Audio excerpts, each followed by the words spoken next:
நீங்கள் ஏற்கனவே பார்த்துருப்பீங்க, பாஜக ஏடிஎம்கே கூட்டணி உடனே இனிமேல் இந்த கூட்டணி சேரவே சேராது அப்படின்னாங்க. இன்னைக்கு சேர்ந்துருச்சுல்ல. அதனால் வரக்கூடிய காலங்கள் தான் அதுக்கு பதில் சொல்லும். அவருடைய ராசி அது. அவர் எந்த கூட்டணியில் இருக்கிறாரோ அந்த கூட்டணி தோற்று போயிடும். இப்போ அதுதான் நடக்க போகுது. அவர் இன்னைக்கு திருவாய் மலர்ந்துருக்காரு. கண்டிப்பாக மு.க. ஸ்டாலின் அவர்களுடைய தோல்வி உறுதியாயிடுச்சு.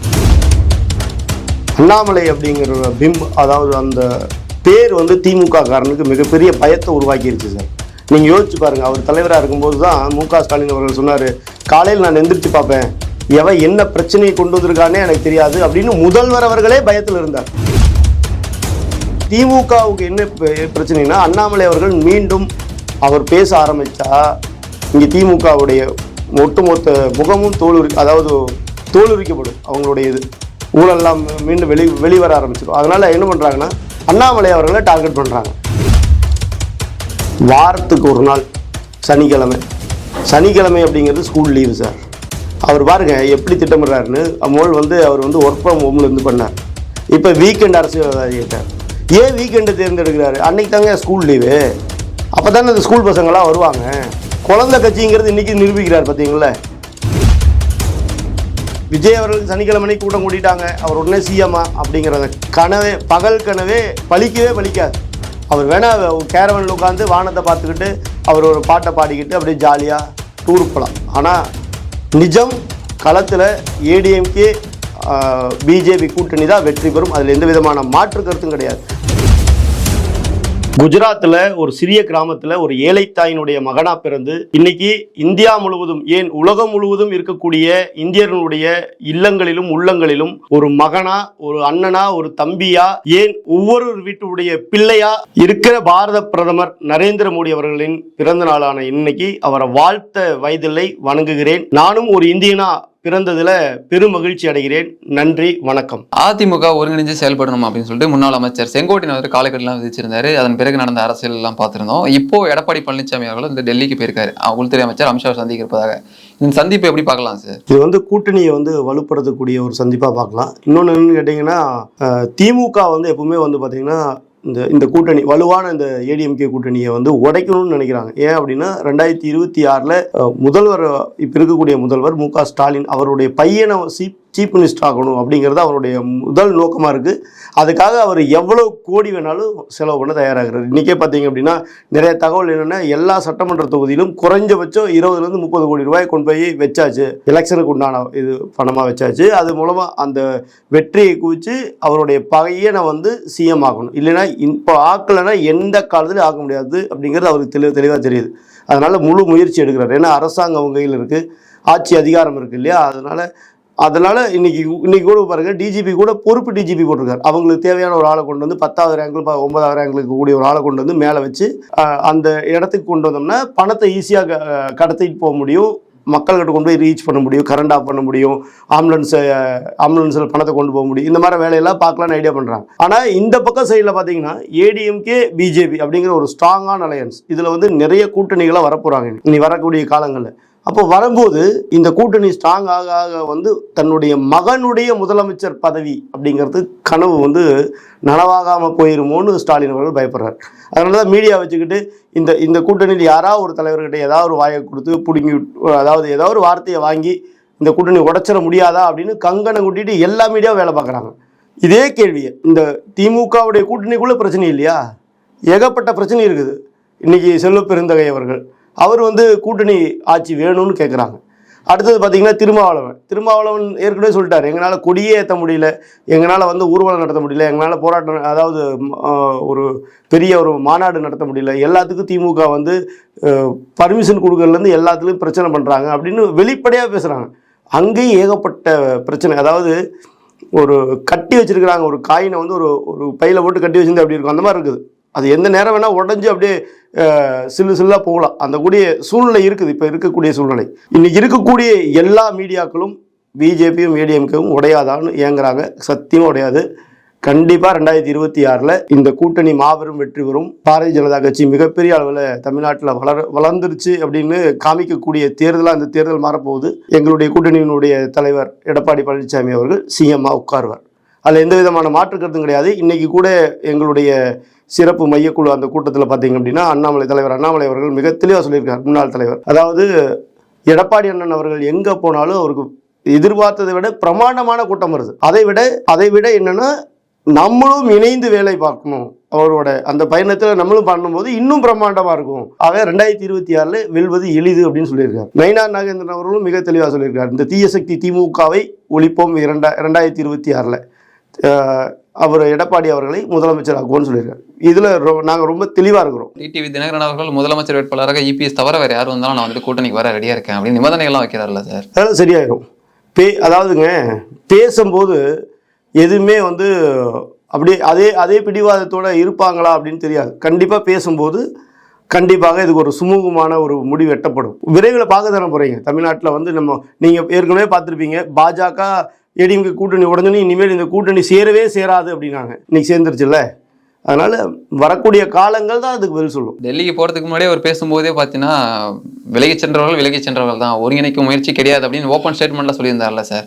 அமித்ஷாவில் சந்திக்கும் போது இந்த மாற்றம் ஏற்படும் சொல்கிறீங்களா? கண்டிப்பாக சார். அதாவது நம்ம முன்னாடி ஒரு தகவல் சொல்கிறோம், ஒரு பெருந்தலைவரை பார்த்துட்டு வரும்போது வேற தகவலாக மாறும். ஏன்னா அவங்க அதனுடைய இன்புட் கொடுப்பாங்க. சார் அவங்க 2 பேர் பார்த்து பேசிக்கும் போது மத்திய உள்துறை அமைச்சராகிறார், அவருக்கு தெரியாத இது எதுவுமே கிடையாது. அவர் கண்டிப்பாக தமிழ்நாட்டினுடைய சூழ்நிலை எப்படி இருக்குது, யார் ஜெயிக்க போகிற வாய்ப்பு எப்படி இருக்குது அப்படிங்கிறத கண்டிப்பாக சொல்லுவார். எடப்பாடி அவர்கிட்ட 2 பேரும் ஆலோசனை பண்ணிவிட்டு அதுக்கு உண்டான முடிவு எடுப்பாங்க. இதில் எந்த விதமான மாற்று கருத்தும் கிடையாது. இன்றைக்கி நீங்கள் முன்னாடி எடப்பாடி அவர்கள் சொல்லியிருப்பார், பிஜேபியோட எந்த காலத்திலும் கூட்டணி கிடையாது, இன்னைக்கு கூட்டணியில் தான் இருக்கிறாங்க. அதனால் இதெல்லாம் தேர்தல் நெருங்க நம்மளுடைய ஒரே குறிக்கோள் என்ன தெரியுங்களா, திமுகங்கிற தீய சக்தியை வீட்டுக்கு அனுப்பணும், இல்லைன்னா தமிழ்நாடு சுடுகாடாயிரும். திமுக வெற்றி பெற பாடுபடுவேன் அப்படின்னு சொல்லிட்டு நேற்று நடந்த மாநாட்டில் கூட மதிமுக தலைவர் வைகோ அவர்கள் வந்துட்டு தீர்மானம் நிறைவேற்றிருந்தாங்க. வைகோங்கிறது வந்து ஒரு வியாதி, தமிழ்நாட்டினுடைய வியாதி வைகோ. ஏன்னா அவருடைய பேச்செல்லாம் எடுத்து பார்த்தீங்க அப்படின்னா ஒரு 5 கட்சி மாறின அம்மாவாசை கூட அப்படி பேசியிருக்க மாட்டாங்க. ஒரு காலத்தில் வந்து கலைஞர் அவர்களை அவ்வளவு திட்டி அந்த கட்சியிலிருந்து வெளியில வந்தவர் வைகோ அவர்கள். குடும்ப அரசியல், வாரிசு அரசியலை எதிர்த்து நின்றவர் வைகோ அவர்கள். அவருக்காக தமிழ்நாடு ஃபுல்லா இருந்து எவ்வளவோ தொண்டர்கள் அவருடைய கட்சிக்கு சேர்றதுக்காக ஒரு மாநாட்டுக்காக எல்லாம் கிளம்பி போனாங்க. நிறைய 2-3 பேர் கூட இறந்தாங்க. அந்த வரலாறுலாம் இருக்குது. அந்த கட்சி தொடங்கும் போது அந்த கட்சிக்காக உயிர் நீத்தவர்களுக்கு இன்னைக்கு வந்து என்ன பண்ணியிருக்காரு யோசிச்சு பாருங்க. இன்னைக்கு அந்த கட்சியே கொண்டு போய் அடமானம் வச்சிருக்காரு திமுக கிட்ட. அப்போ அவருடைய நோக்கம் என்னவா இருக்கு, அவர் எம்பியா இருக்கணும், இல்லைன்னா அவர் பையன் எம்பியா இருக்கணுங்கிறது அவருடைய லட்சியமா இருக்குது. தொண்டர்களை பத்தியோ அந்த தமிழ்நாட்டு மக்களை பத்தியோ அவர் என்னவே கிடையாது. ஒரு குடும்ப அரசியலை எதிர்த்தவர். இன்னைக்கு அவருடைய கட்சியே குடும்ப அரசியலா தான் இருக்குது. ஸோ அவர் பேசுறதுல ஒரு பொருட்டாவே எடுத்துக்க வேண்டியதில்லை. அவர் நீங்க இன்னொன்னு பார்த்துருப்பீங்க, அவர் எந்த கட்சியில அவருடைய ராசி அது, அவர் எந்த கூட்டணியில் இருக்கிறாரோ அந்த கூட்டணி தோத்து போயிடும். இப்ப அதான் நடக்க போகுது. அவர் இன்னைக்கு திருவாய் மலர்ந்திருக்காரு. கண்டிப்பா மு.க. ஸ்டாலின் அவர்களுடைய தோல்வி உறுதியாயிருச்சு. வாரிசு அரசியல்னாலே எதிர்க்க காரணம் என்ன சார் தமிழகத்துல? சார் வாரிசு அரசியலை எதிர்க்க வேண்டிய அவசியம் கிடையாது. ஏன்னு கேட்டீங்கன்னா வாரிசு வந்து ஒரு முழுமையான ஒரு தொடர்ந்து பயணித்து அந்த அரசியல் கட்சியிலேயே பயணித்து அதன் மூலமா தலைவராகி வந்தாங்கன்னா நாங்கள் யாரும் எதிர்க்க போறது கிடையாது. ஆனால் ஒரு முதலமைச்சருடைய மகன் அப்படிங்கிறதுக்காகவே அடுத்தது அவரை துணை முதலமைச்சர் ஆக்குறது தான் எதிர்க்கிறோம் நாங்கள். அப்போ அந்த கட்சியில் வேற யாருமே கிடையாதா? அடுத்தது அந்த துணை முதலமைச்சருடைய மகனை நாங்கள் அவரை முதல்வரானா கூட நாங்கள் அவருக்காக உழைப்போம், நாங்கள் அந்த கட்சியினுடைய கொத்தடிமைகளாக வாழ்வோம்னு சொல்றாங்கல்ல, அதை எதிர்க்கிறோம். நீங்கள் துறைமுருகன் சொல்லியிருப்பாரு, நான் இன்பநிதி முதலமைச்சரானா கூட நான் அவருடைய அமைச்சரவையில் இருப்பேன் அப்படிங்கறத நாங்கள் எதிர்க்கிறோம். ஒரு அடிமையா வாழக்கூடாது. நீங்க ஒரு கட்சிக்கு அடிமையா இருந்தீங்கன்னா தமிழ்நாட்டு மக்களுக்கு நீங்க என்ன பண்ணுவீங்க? தமிழ்நாட்டுடைய மக்களுடைய பிரதிநிதியா நீங்க இருந்து ஒரு கட்சியினுடைய அந்த உறுப்பினர்களுக்கு, ஒரு குடும்பத்தினுடைய உறுப்பினர்களுக்கு நீங்க அடிமையை வேலை பார்த்தீங்க அப்படின்னா அப்ப தமிழ்நாட்டு மக்களையே நீங்க அடிமையாக்கிட்டீங்கன்னு அர்த்தம். அதைத்தான் எதிர்க்கிறோம் நாங்க. நீங்க அந்த வாரிசு வந்து கடுமையா உழைச்சு அவர் வந்து சிறை சென்றிருக்காரு, போராட்டம் பண்றாரு, ஆர்ப்பாட்டம் பண்றாரு. ஒரு 10-20 வருஷம் கழிச்சு அந்த கட்சிக்கு தலைவராக வந்தாங்கன்னா நாங்கள் எதிர்க்க போறது கிடையாது. ஆனால் குடும்பத்தினுடைய முதலமைச்சர் அப்படிங்கிற ஒரே காரணத்துக்காக, அவருடைய அப்பா முதலமைச்சர் அப்படிங்கிற ஒரே காரணத்துக்காக அவருடைய மகன் பெரிய பதவிக்கு வர்றதை நாங்கள் எதிர்க்கிறோம். அண்ணாமலை அவர்கள் மீது தொடர்ச்சியாக ஒரு குற்றச்சாட்டு வந்து, அதாவது 85 கோடிக்கு வந்துட்டு ஒரு சொத்து வாங்கியிருக்கிறதாக அப்படின்னு சொல்லிட்டு சில கூட்டங்கள் வந்துட்டு வெளியிட்டு இருந்தாங்க. அவர் விளக்கம் கொடுத்த பிறகும் அது உண்மை இல்லை அப்படின்னு சொல்லிட்டு அவங்க ஒரு பக்கம் தகவலாம் கொடுத்ததுனாலே அவர் மீது ஏன் ஒரு அலிகேஷன் வைக்க காரணம் என்ன சார்? சார் அதாவது அண்ணாமலை அப்படிங்கிற அதாவது அந்த பேர் வந்து திமுக காரனுக்கு மிகப்பெரிய பயத்தை உருவாக்கிருச்சு சார். நீங்க யோசிச்சு பாருங்க, அவர் தலைவராக இருக்கும்போது தான் மு.க. ஸ்டாலின் அவர்கள் சொன்னாரு, காலையில் நான் எந்திரிச்சு பார்ப்பேன், எவன் என்ன பிரச்சனையை கொண்டு வந்திருக்கானே எனக்கு தெரியாது அப்படின்னு முதல்வர் அவர்களே பயத்தில் இருந்தார். புரியுதுங்களா? அப்படி இப்படிப்பட்ட ஒரு பயத்தை உருவாக்கிய ஒரு தலைவர் அப்படின்னா தமிழ்நாட்டில் இருக்கிறார் அப்படின்னா அது அண்ணாமலை அவர்கள் மட்டும்தான். அதில் எந்த விதமான மாற்று கருத்தும் கிடையாது. இன்னைக்கு திமுகவுடைய டிஎம்கே ஃபைல்ஸ்னு போட்டு திமுகவுடைய அமைச்சர்களுடைய யார் யார் எவ்வளவு சொத்து சேர்த்துனாங்க அப்படிங்கிற பட்டியலை வெளியிட்டு அவங்களுக்கு வந்து வயிற்றுல புளிய கரைக்க வச்சவர் அண்ணாமலை அவர்கள். திமுக காரனுக்கே தெரியாது அந்த தொண்டர்களா அடட நம்ம தலைவர்களா இவ்வளவு சம்பாதிச்சிருக்கானுங்களா, நம்மளுக்கு 200 ரூபாய்க்கு கொடுத்துட்டு கோட்டரும் பிரியாணியும் கொடுத்துட்டு இவனுக்கு என்னடா கோடிக்கணக்கில் சம்பாதிச்சிருக்கானுங்க, கப்பலை வாங்கி கடல் நிப்பாட்டிருக்கானுங்க, ஃப்ளைட்டை வாங்கி ஏர்போர்ட்டில் நிப்பாட்டிருக்கானுங்க, வெளிநாட்டில் தீவு வாங்கியிருக்கானுங்க, இப்போ இதுக்கெல்லாம் எங்கிருந்து காசு வந்தது அப்படின்னு அண்ணாமலை அவர்கள் கேட்கும் போது அந்த இது வரைக்கும் நம்ம கொத்தடிமையாக இருந்திருக்கிறோமே அப்படின்னு அந்த தொண்டர்களே உணர்ந்தாங்க. ஸோ இந்த திமுகவுக்கு என்ன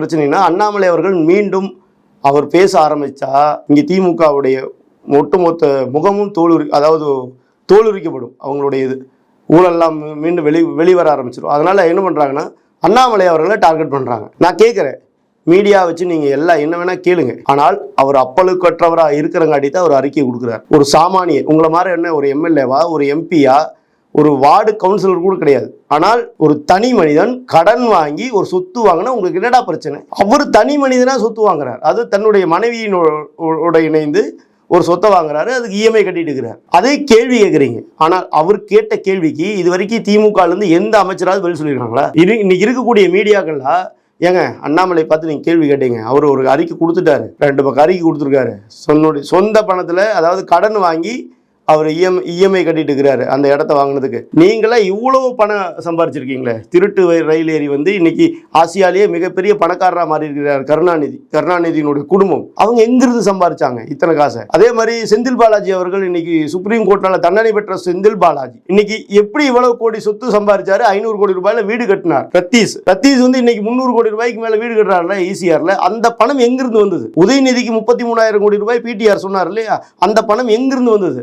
வீரபாண்டி கட்டபொம்மன் அவர்கள் அந்த படத்துல வர்ற மாதிரி எங்களோடு வயலுக்கு வந்தாயா, நாட்டு நட்டாயா, களை எடுத்தாயா, இல்லை அந்த மஞ்சள் அரைத்தாயா அப்படிங்கிற அந்த வீரவசனம் வர்ற மாதிரி இவங்கெல்லாம் என்ன வேலை பார்த்தாங்கன்னு கேட்குறேன். இப்போ டிஆர் பாலு அவர்கள் மேல அவர் வந்து அண்ணாமலை அவர்கள் மேல ஒரு கேஸ் போட்டார். அண்ணாமலை அவர்கள் நேருக்கு நேராக சந்திக்கிறார், அவர் போடுறாரு, கேஸ் போடுறாரு, கோர்ட்டுக்கே வர்றாரு அண்ணாமலை. அப்படி நேர்மையா இருக்கக்கூடிய ஒரு தலைவர் அண்ணாமலை அவர்கள். நீங்க அவரை பார்த்து அசால்ட்டா இந்த மாதிரி எங்க ஒரு 80 கோடி ரூபாய் சொத்தை வாங்கிட்டீங்களே அப்படின்னா அவர் என்ன கடந்து போறதுக்கு என்ன திமுக காரனா? அவர் என்ன சொத்து அதாவது லஞ்ச பணத்திலே வாங்கிக்கிறாரு? அவருடைய கடன் வாங்கி அவர் இஎம்ஐ கட்டிட்டு இருக்கிறார், அதனால அவர் பதில் சொல்லியிருக்கிறார்.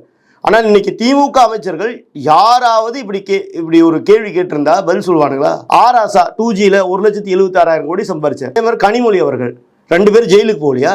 அவங்க அந்த பொதுமக்கள் கேட்குறாங்கல்ல 2Gல நீங்கள் எவ்வளோங்க சம்பாரிச்சிங்க, இது வரைக்கும் பதில் சொல்லியிருக்காங்களா? ஒரு அறிக்கை விட்டுருக்காங்களா? ஒரு துண்டு சீட்டு முதல்வர் சொல்கிறாருல, துண்டு சீட் அளவுக்காவது 2 வரையில் எழுதி எங்களுக்கும் இதற்கும் எந்த சம்மந்தம் இல்லைன்னு எழுதி சொல்லியிருக்காங்களா? அப்போது அதாவது அந்த பணம் எங்கிருந்து வந்ததுன்னு யாராவது ஒரு வார்த்தையாவது பேசியிருக்காங்களா? அப்போ இது முழுக்க டிஎம்கே உடைய சதி செயல். மீடியாக்கள் வந்து ரொம்ப தெளிவாக பண்ண வேண்டிய விஷயம் என்னன்னா, அந்த கேள்வியை டிஎம்கே பார்த்து கேட்கணும்.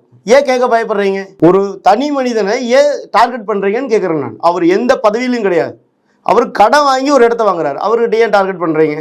நீங்க கேட்க வேண்டிய இடம் ஆளுங்கட்சியை பார்த்து, திமுகவை பார்த்து. இந்த மக்கள் எல்லாம் சுரண்டி ஒரு குடும்பத்துக்காக சொத்து சேர்த்துறாங்களே அந்த திமுக குடும்பத்தை பார்த்து கேட்கணும், திமுக காரனை பார்த்து கேட்கணும். பாட்டலுக்கு 10 ரூபா அதிகமாக கண் முன்னாடி தெரியுது, டாஸ்மார்க்ல 10 ரூபா அதிகம் வாங்குறாங்க, அதை பத்தி யாராவது கேட்டிருக்காங்களா?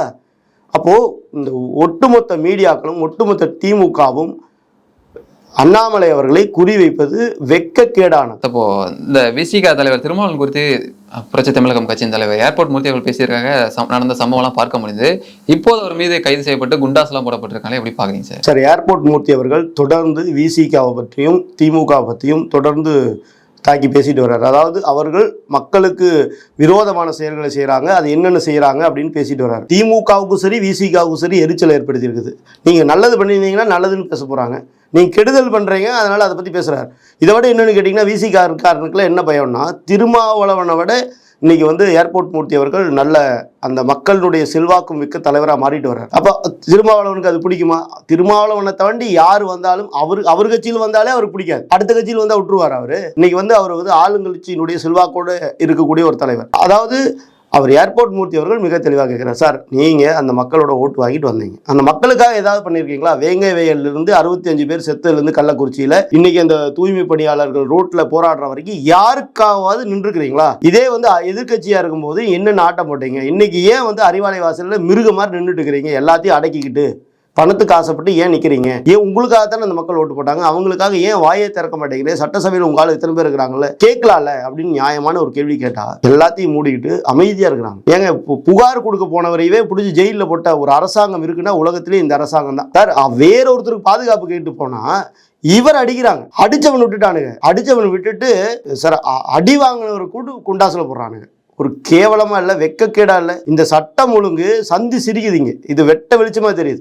ஏர்போர்ட் மூர்த்தி அவர்களை அரெஸ்ட் பண்ணதே முதல் வந்து அநாகரிகமான செயல். அதே வந்து இந்த காவல்துறையினுடைய சீர்கேட்டு, அதாவது இந்த காவல்துறை எந்த அளவுக்கு ஆளுங்கட்சிக்கு ஆதரவா வேலை பார்க்குங்கிறது தெல்ல தெளிவா தெரியுது. எல்லா மக்கள்கிட்டையும் இன்னைக்கு பேச்சு பொருளா மாறிடுச்சு. தமிழ்நாட்டுடைய காவல்துறை திமுகவினுடைய ஏவல் துறையா மாறி இருக்குங்கிறது இதை விட வேற வார்த்தைகளே இல்லை சொல்றதுக்கு. ஏர்போர்ட் மூர்த்தி அவர்கள் கண்டிப்பா குண்டாசுல இருந்து விரைவில் விடுவிடுவார்.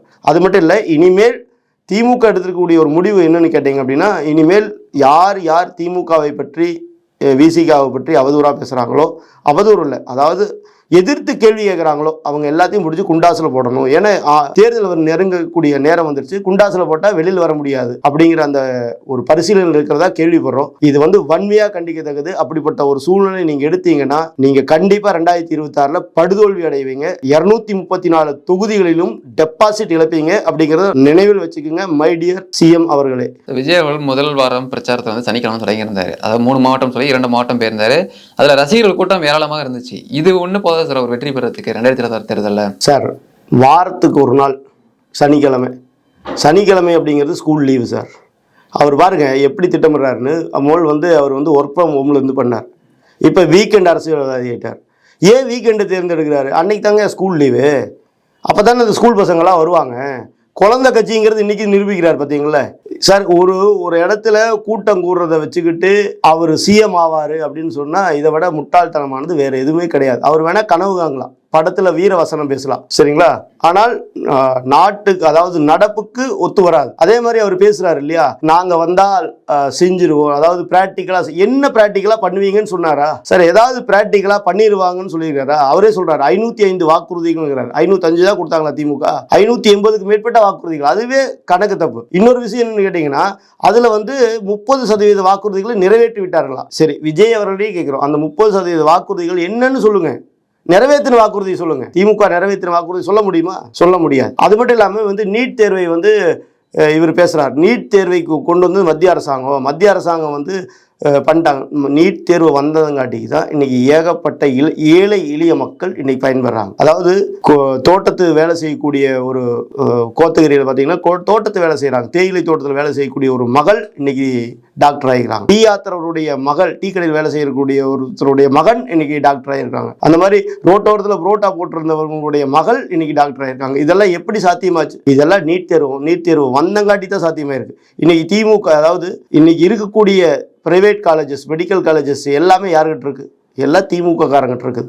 அவனுக்கு பூரா என்ன பண்ணுறானுங்க, முன்னெல்லாம் பார்த்தீங்கன்னா நீட் இல்லாதப்போ இந்த ஒரு டாக்டர் சீட் 1 கோடி ரூபாயிலிருந்து 5 கோடி ரூபாய் வரைக்கும் டொனேஷன் வாங்கிட்டு பண்ணாங்க. இன்னைக்கு அது பண்ண முடியல, அதனால கதறாங்க. நீங்க ஏன் விஜய் கதறீங்கன்னு என்னுடைய கேள்வி. மத்திய அரசாங்கம் எஸ்ஐஆரை கொண்டு வரக்கூடாது, அப்படி ஒரு சிறப்பு திட்டத்தை வந்து பீகார்ல பண்ணிட்டாங்க, அதே மாதிரி ஒரு திட்டத்தை தமிழ்நாட்டில் கொண்டு வர விடமாட்டேன் அப்படிங்கிற. நீங்க யோசிச்சு பாருங்க, எஸ்ஐஆருங்கிறது வந்து அதாவது 2 ஓட்டு இருந்தா, போலி ஓட்டு இருந்தா எடுத்துருவாங்க, இறந்துருந்தாங்கன்னா எடுத்துருவாங்க. அவங்க வந்து ஒரு இடத்துல இங்க ஒரு ஓட்டு, வேற ஊர்ல ஒரு ஓட்டு இருந்தா அந்த மாதிரி இருந்தாலும் எடுத்துருவாங்க, டபுள் ஓட்டு இருந்தாலும் எடுத்துருவாங்க. அதுதானே, அது கொண்டே வரக்கூடாதா? அப்போ அந்த மண்ணினுடைய மைந்தனா இருந்தா விட்டுருவாங்க, வேறொரு மாநிலத்திலிருந்து இல்ல ஊடுருவக்காரர்களா இருந்தாங்கன்னா அவங்களுடைய ஓட்டை எடுத்துருவாங்க. அதுக்கே விஜய் பயப்படுறாருன்னா எனக்கு தெரியல. ஏன்னா விஜய் அந்த மாதிரி ஓட்டுகளை நம்பித்தான் இந்த தேர்தல் நிக்கிறாராங்கிற ஒரு சந்தேகம் வருது. இப்போ இதே தான் பேசுனார் ராகுல் காந்தி அவர்கள். சார் இவிஎம் மிஷின்ல ப்ராப்ளம் மகாராஷ்டிரால அப்படின்னு பேசினாரு.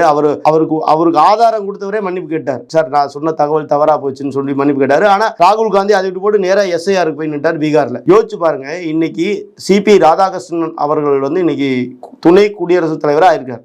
அவருக்கு காங்கிரஸ் கட்சியை சேர்ந்தவனுங்க ஒரு 15 பேர் ஓட்டு போட்டிருக்காங்க. இவிஎம் தான் பாஸ் உங்களுக்கு பிரச்சனை அப்படின்னு ராகுல் காந்தி பேசுறாருல. இன்னைக்கு அது ஓட்டே வந்து பாத்தீங்கன்னா ஒரு பேப்பர்ல எழுதி தான் ஓட்டே போட்டாங்க. அப்ப அந்த பேப்பர் முறையில ஓட்டு போட்டதுல காங்கிரஸ் கட்சியை சேர்ந்தவர்களே காங்கிரஸ் கட்சிக்காரங்க ஓட்டு போடல. தெரியுதுங்களா? இப்ப ஓட்டு முறைன்னு ஒண்ணு வந்தா காங்கிரஸோட ஓட்டே காங்கிரஸுக்கு கிடைக்காது. இதுல இருந்து தெளிவா தெரியுதா? முதல்ல இவங்களுடைய கட்சிக்காரங்களையே இவங்களால சரியா ஓட்டு போட வைக்க முடியல. இவங்க எப்படி சார் நாட்டை காப்பாற்ற போறாங்க? அதே தான் இங்க இவரும் பேசுறாரு. சரி, இந்த நாட்டுடைய பிரதிநிதியா இருக்கக்கூடியவனுக்கு ஓட்டு போடக்கூடிய உரிமை இருக்கு. இந்த நாட்டினுடைய சொந்தக்காரனே இல்லாதவனுக்கு ஓட்டு போடுறதுக்கு யார் சார் உரிமை கொடுப்பா? உங்க வீட்டுக்குள்ள பக்கத்து வீட்டுக்காரனை அலோவ் பண்ணிடுவீங்களா? அவன் வந்து உரிமையா உங்க வீட்டுல எல்லா வேலையும் பாத்திர முடியுமா? அதை எப்படி அலோவ் பண்ணணும்னு நினைக்கிறீங்க விஜய்? அதான் என்னுடைய கேள்வி. அவனுக்கு அது அந்த எல்லை வரைக்கும் தான் வேலை. அந்த எல்லையை தாண்டி உள்ள வர்றதுக்கு நீங்க அலோவ் பண்ணாதான் வேலை. நம்ம அலோவ் பண்ணணும், பண்ண மாட்டோம். வீட்டுக்குள்ளேயே எப்படின்னா அப்ப நாட்டுக்குள்ள எப்படி? நம்மளுடைய உரிமையை அடுத்தவன் வந்து செலுத்துறதுக்கு உங்களுக்கு யார் அதிகாரம் கொடுப்பாங்கன்னு கேட்கிறேன் நான். அப்போ விஜய் அவர்களுடைய நோக்கம் என்ன? அவர் வந்து அதாவது வெளியிலிருந்து வரக்கூடிய ஆள்கள், போலி வாக்காளர்கள், இறந்தவர்களுடைய பேரை சொல்லி கூட கள்ள ஓட்டு போடக்கூடியவங்க, இவங்களை நம்பித்தான் விஜய் அவர்கள் இந்த தேர்தல் நிற்கிறாராங்கிற ஒரு சந்தேகம் இருக்கு. அதனால வந்து விஜய் அவர்களுக்கு சனிக்கிழமை கூட்டம் கூட்டிட்டாங்க, அவர் உடனே சிஎம்ஆ அப்படிங்கிற கனவே, பகல் கனவே பலிக்கவே பலிக்காது. அவர் வேணா கேரவன்ல உட்காந்து வானத்தை பார்த்துக்கிட்டு அவர் ஒரு பாட்டை பாடிக்கிட்டு அப்படியே ஜாலியா டூர் போகலாம். ஆனால் நிஜம் களத்தில் ஏடிஎம்கே பிஜேபி கூட்டணி தான் வெற்றி பெறும். அதில் எந்த விதமான மாற்று கருத்தும் கிடையாது. 2026 அண்ணன் எடப்பாடி அவர்கள் தான் தமிழ்நாட்டுடைய முதலமைச்சராக இருப்பார்.